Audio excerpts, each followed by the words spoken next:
Од старт прифатив да бидам и во штала со крави, и на поле со пченка, со пченица. Најнова иницијатива сега ни се лешниците. Значи имаме 8 хектари лешници. Цената на лешниците е висока, но пласманот е неизвесен. Колку пари ќе се слее во домашниот буџет, носителката на земјоделското стопанство Живка Ѓурчевска ќе знае наесен. До тогаш таа продолжува да ги бие битките на жените земјоделки, на оние кои решиле да ги победат родовите предрасуди и да застанат на чело на земјоделско стопанство.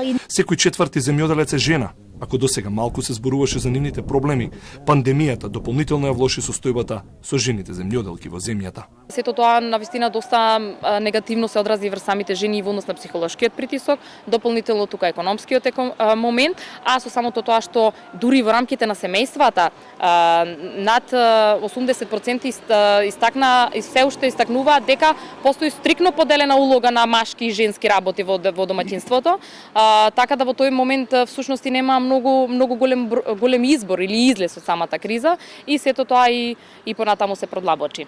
Мора да се работи многу за да се заработи малку, освен што немаат доволно земја на своје име. Земјоделките мораат да обработуваат огромни површини.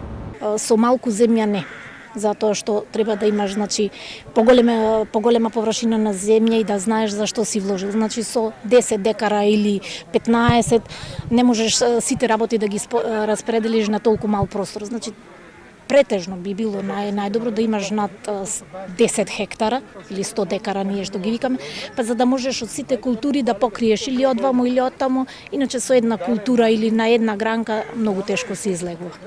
Во земјоделството има заработувачка, но нема доволно институционална грижа и мерки за унапредување на земјоделието.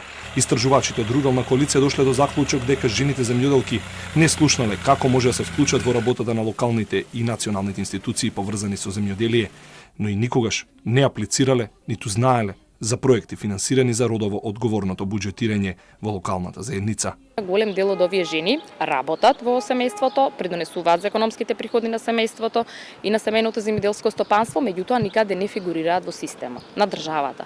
Затоа што не се регистрирани по ниту еден основ, не се пријавуваат како невработени во Агенцијата за вработување и автоматски спаѓаат во она што честопат ние го користиме како термин, таа наречена неформална економија.